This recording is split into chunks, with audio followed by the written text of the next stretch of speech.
think some of the more important things that's a part of the harder to articulate business case are things like representation on projects and influence on projects. If 80% of the code that you use is open source, it benefits your business to have an influence on those projects and influence the direction of those projects.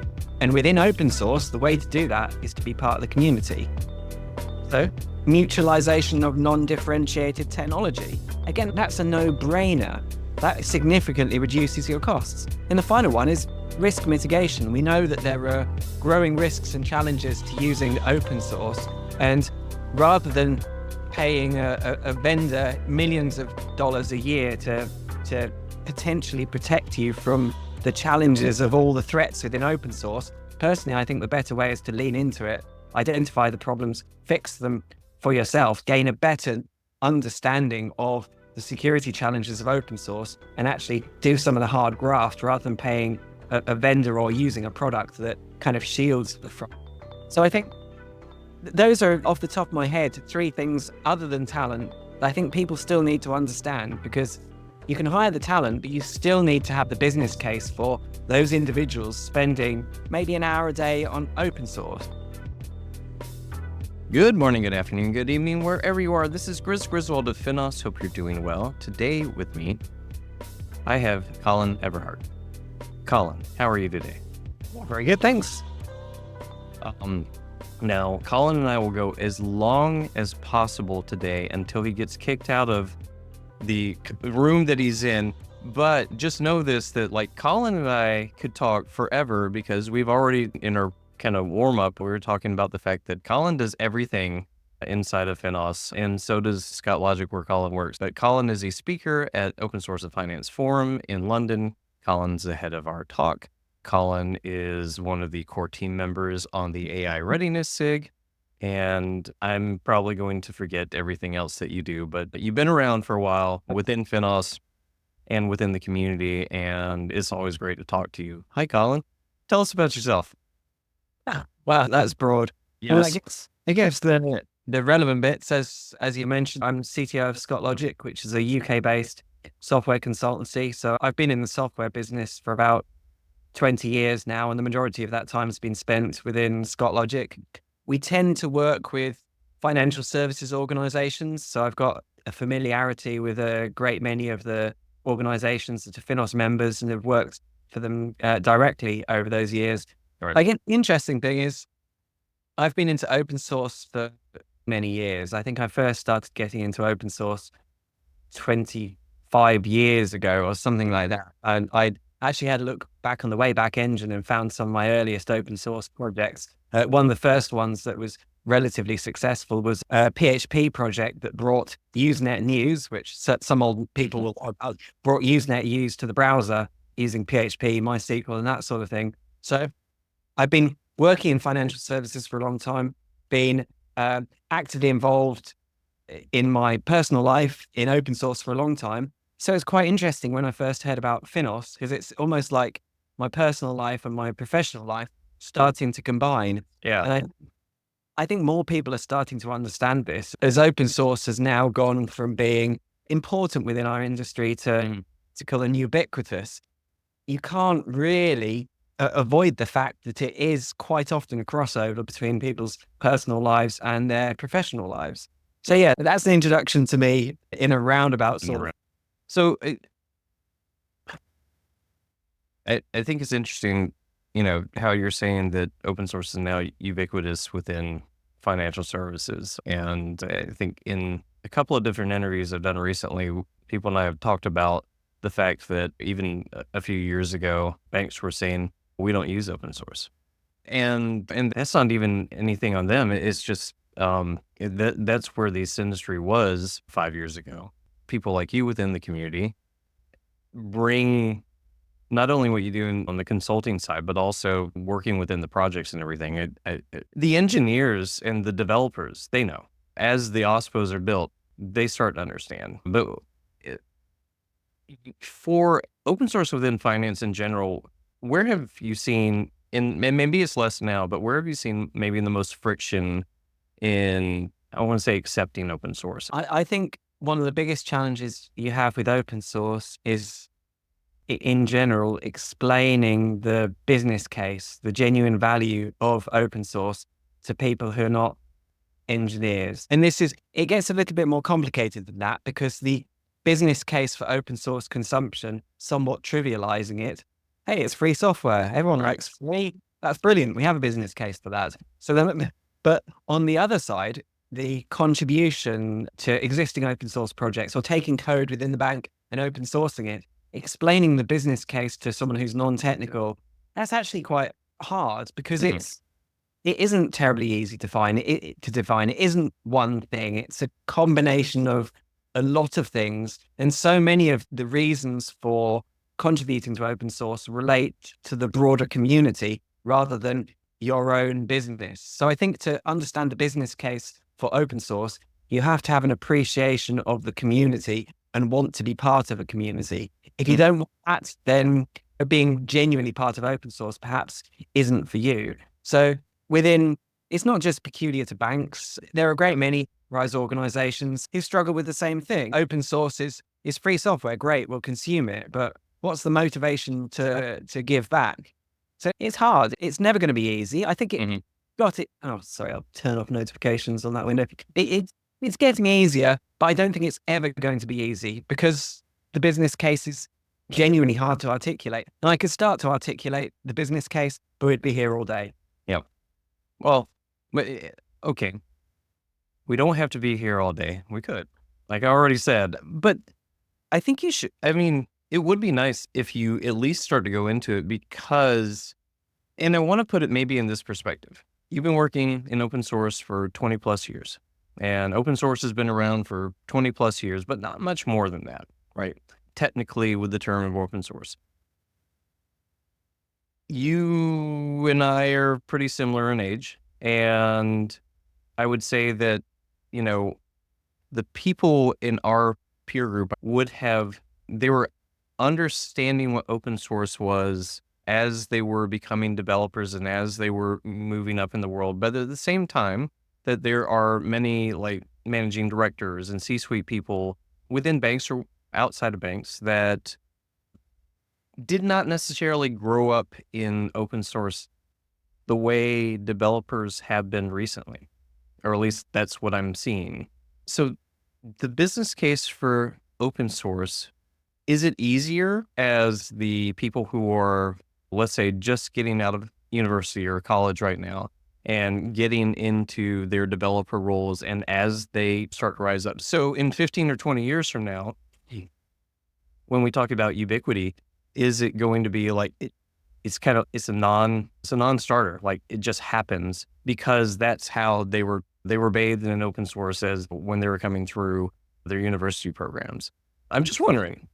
No, I don't think it's ever going to go away. The challenge of articulating the business case, I don't think that's ever going to go away, because in most organizations that are not startups, most organizations that are large corporate businesses, there's a lot of focus on what an individual is doing for the 8 hours, 9 hours a day that they're on the clock, and determining the return on investment on that person's day. And again, for a lot of people, if you're implementing something which is a new feature for one of the clients, you can articulate the business value. A new feature brings in new revenues. If you're working on some new functionality required to meet regulatory changes, again, you can articulate the business value. You're still going to have to articulate the business value of time spent on open source projects. You do need to go beyond that's now part of the general culture. That works in the startup world. That doesn't in large enterprises. So I guess rather than backing away from it, I'll step into it. I think people quite often talk about the talent attraction side of open source, because that is quite an easy business case to articulate. Most people within organizations understand we need to hire great people to be able to do great things. And open source is a talent attractor. So I'm going to leave that one to one side, because that's easy. All right. I think some of the more important things that's a part of the harder to articulate business case are things like representation on projects and influence on projects. if 80% of the code that you use is open source, it benefits your business to have an influence on those projects and influence the direction of those projects. And within open source, the way to do that is to be part of the community. So mutualization of non-differentiated technology. Again, that's a no-brainer. That significantly reduces your costs. And the final one is risk mitigation. We know that there are growing risks and challenges to using open source. And rather than paying a vendor millions of dollars a year to potentially protect you from the challenges of all the threats within open source, personally, I think the better way is to lean into it, identify the problems, fix them for yourself, gain a better understanding of the security challenges of open source, and actually do some of the hard graft rather than paying a vendor or using a product that kind of shields the front. So I think those are, off the top of my head, 3 things other than talent that I think people still need to understand, because you can hire the talent, but you still need to have the business case for those individuals spending maybe an hour a day on open source. Right. 2 things there. One, I appreciate that you said dollars instead of pounds, because I went for because I went for uni instead of colleges first as well. Wow. But 2, that kind of leads me into one of the next things I want to talk to you about, which is getting into AI and more of there's the security side that we're talking about with open source. But let's see, the 3 different vectors that I can think of right now with AI. There's the technology side of AI, dealing with whatever is out there right now. And let's just say this for a bank. There's the open source side that will be part of different LLMs and different pieces of software that banks will consume and maybe contribute back to. And then there's the entire regulatory side too, that the regulators probably don't even know what they need to regulate at this point on the AI side. On the AI side and technology, the AI side when it comes to open source. And I know that there are other vectors there as well. So the business case for open source, let's kind of start pushing towards on the AI piece. And that's where I want to get into the AI readiness SIG a little bit, but bring it over there. Do you want to talk through basically why we set up the AI readiness SIG? Yeah, absolutely. I think the interesting thing is the contrast between AI and open source. Open source has been a slow moving concern within banks. The engineers have always known it's important, and it's taken a long time to get business folk to understand that. With AI, it almost feels like it's flipped on its head. You've got people from the business side saying, we need to do AI, we need to do AI. And the engineers going, hold up, we're not ready yet. The technology is not quite ready yet. So it's great to be working in an environment where the business case is no longer the issue. We've got business cases coming out of our ears for this stuff. And this is where you are specifically about the AI readiness SIG within FINOS. Talking to people within financial services organizations, there isn't a shortage of ideas. There isn't a shortage of desire to use this technology. But what there is a lack of suitable governance frameworks, suitable mechanisms to allow them to onboard the technology that already exists. So GPT is kind of the poster child of generative AI, and that first came out a couple of years ago. Financial services organizations are still struggling with working out how to onboard that technology. There are various aspects of it which mean that their standard controls for vendor management, for cloud data and so on are not quite suitable. So with the AI Readiness Group, our stated goal is to help financial services organizations onboard, develop and deploy AI solutions into production. Now, the interesting thing here is a challenge we get is banks have been using AI for years. They've already, and that's entirely correct. Banks have been using, developing, and I'd say on the cutting edge of AI for quite a long time, but there's been a significant shift. AI historically was about predictive use cases. Typically in banks, it was numeric use cases, fraud detection, that sort of thing. We've now got an AI tool, which is incredibly broad in its application, incredibly generic in the types of things it can do. And also it's a tool that anyone can use. You don't need a data scientist who can program in Python. Anyone can use it. So all of a sudden, we've gone from AI being a niche concern and well understood to AI being a concern of everyone, yet hard to manage. So that's the thing we're tackling. It's about making it so that hopefully anyone within a financial services organization can benefit from this technology safely. Good. And that's not even on the open source side of AI, right? Exactly. Yeah, because I think that's a more important concern at the moment. The open source side of AI, I'm still struggling to wrap my head around it because it is quite challenging. You've now got a situation where open source AI is a composite of the model architecture, of the data you feed it, the weights. What does that look like in an open source world? For example, we saw the model weights for one of the meta models got leaked onto the internet, and people thought, oh, great, we've now got open source. That's almost like having an exe file on an FTP website. That's not open source. That's being able to grab the executable. Right. Model weights, they're effectively executable model. So I think, again, because it's quite a new technology, it is going to cause us to have to rethink how we apply the pre-existing principles of open source to this new technology. And I think it's important that we do. I just had the hours in the day to really properly think about that. Well, we're doing this too at the same time that like everything else has to keep going on. Yeah, exactly. Right?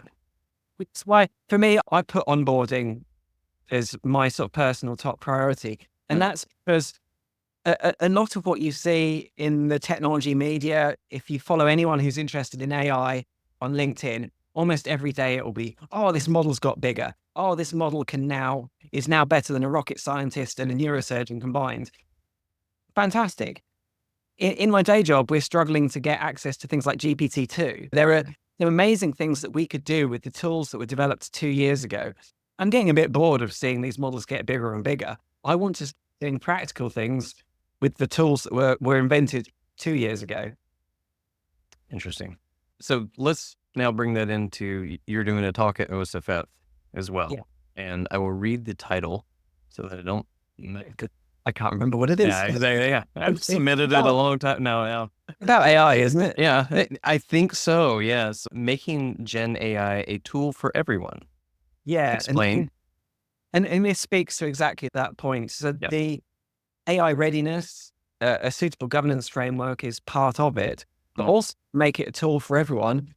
People have to understand how to wield this new tool. And one of the things that I found quite interesting is it's not an easy tool to use. Although actually breaking that down a little bit, it's a deceptive tool. You use something like ChatGPT to help you draft an email or write a blog post. And quite often you will, within a short space of time, be astonished by its capability. Right. So it's really easy to get started, but then turning that into something that you can productionize that gives quality results again and again and again, potentially in the hands of a user that's not a user in that specific field, that's actually really hard. And part of the challenge there stems from this being a tool that has a non-deterministic output. And developers hate non-determinism. Everything we do in software engineering is pushing towards determinism. 100% unit test pass rate, repeatable builds, repeatable deployment. We hate non-determinism. But now the most important tool of our generation happens to be our Achilles heel. It's non-deterministic. So I'll probably talk a little bit about AI readiness, but there's a lot more to the topic than just onboarding. It's learning how to take a technology that's quite easy to create compelling prototypes with and turn them into production ready, end user ready applications. Cool.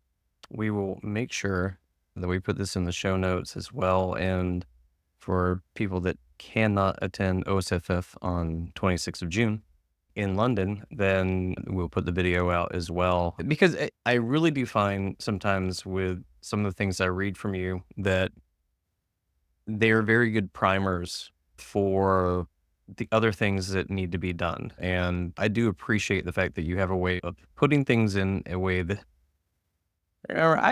I came up through open source. I came up through technology, and but I was usually on the business side of technology companies. And so even a marketing person, I don't have to take what you put into ChatGPT to give me a summary. I can actually read what you write.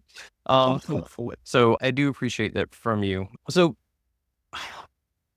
now I want to get into, we've talked about readiness. We've talked about for everyone. But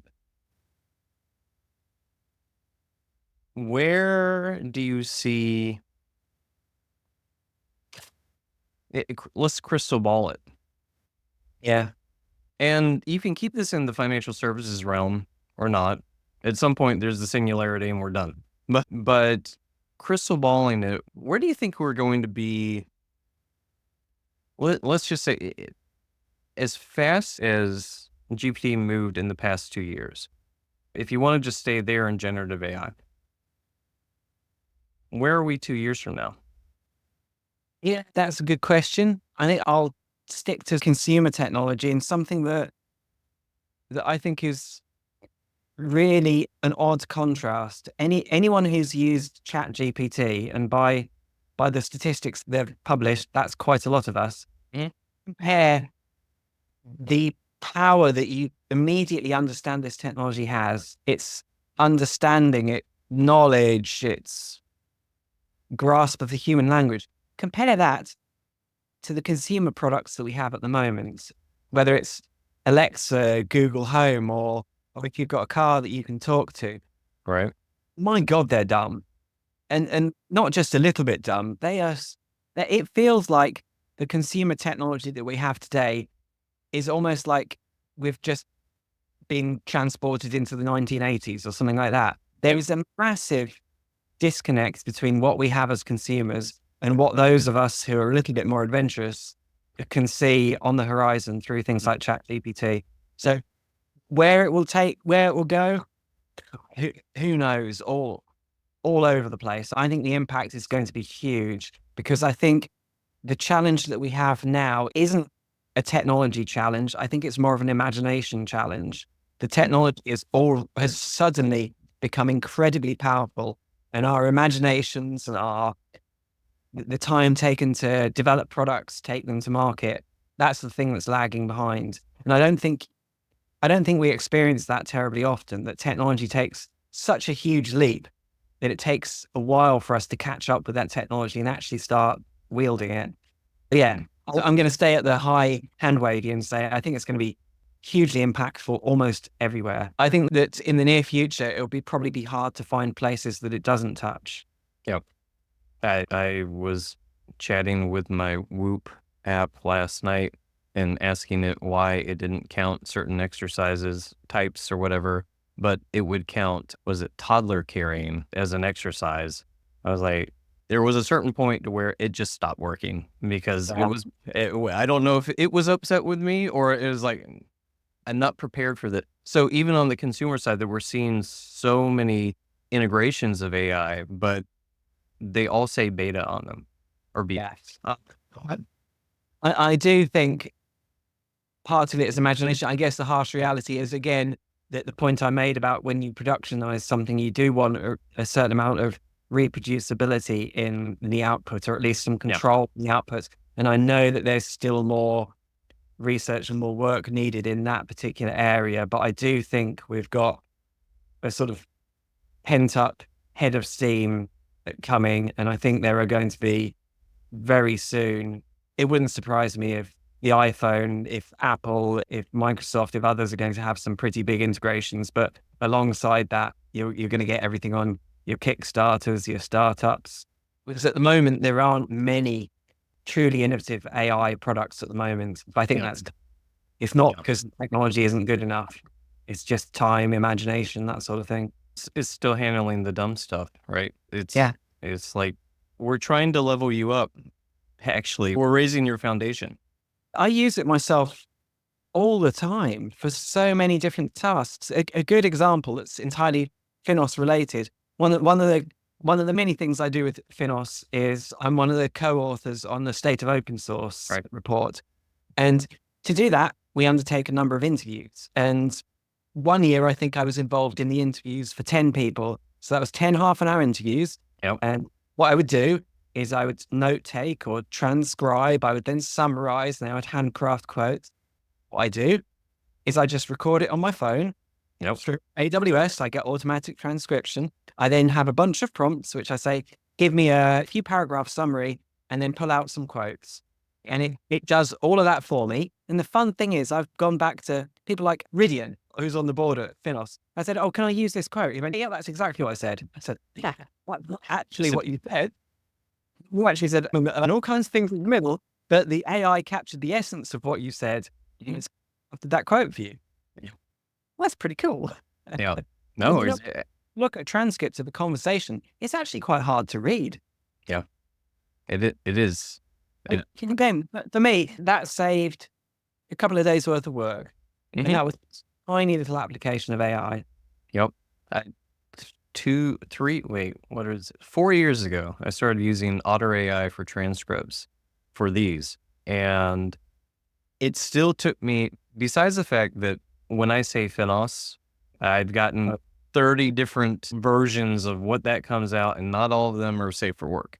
Yeah, I would have to go, and it was great because I had a good transcript, but I would continually have to go back in and change things. And then if you were a non-native English-speaking person, it was done. So those are tough, and especially when, like, I interview Gab, who's my boss, who's Italian. It got tricky. Fast forward, we now use something called Descript. And also I have within Zoom where we record, I've got a summary going as well. So I get the transcription from Zoom. I get the summary, which is incredible, actually. And it tells me also the next steps that we're supposed to do after this, which is very helpful.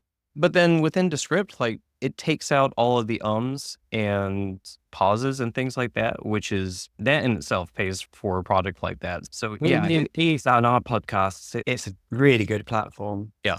One of the things I've been doing is within Scott Logic, I now transcribe every single meeting I'm in, and I've got my own little AI agent I've been developing, summarizations, actions. But the thing that I think is really useful is I can then ask questions of the meeting.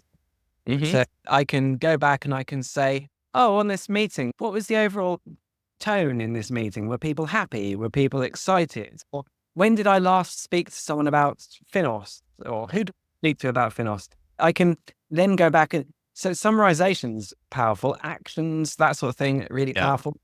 But turning it into a database where you can actually just start asking questions of your past.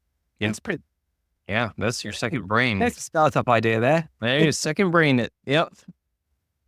And then all I need is to Neuralink it into my head. And and then truly you were doing rocket surgery at that point, which I believe is what you were getting to earlier when you talk. Anyway, brain surgery. Yeah, okay. Cool. Let's end it there. Yep. Cool. Thank you again. Thank you for what you do on a daily basis. But thank you for talking today too. And I am looking forward to seeing you in less than 20 days, actually. That's really cool. Yeah. And then on to New York for the big one. I'm going to do it again. It looks like London's not going to be the smaller sibling this time around. No, in fact, we've had to slow down registration, honestly. The registration numbers are great. My job now is just make sure that people continue to attest. But no, New York event last year was really good. It was great energy, loads of people. Yeah. I really hope we get that. All signs are pointing towards London being exactly that as well, which is great. No, this is what I'm seeing, not only from the talks, and we still haven't even, we got to the numbers that we got without actually releasing the keynotes yet. So those are coming. But yeah, this is going to be a fun one. And but thank you for being part of that as well. Making Gen AI a tool for everyone, Colin Eberhardt, CTO of Scott Logic. Thank you so much. And with that, I'm going to say good day, good night, wherever you are. Cheers.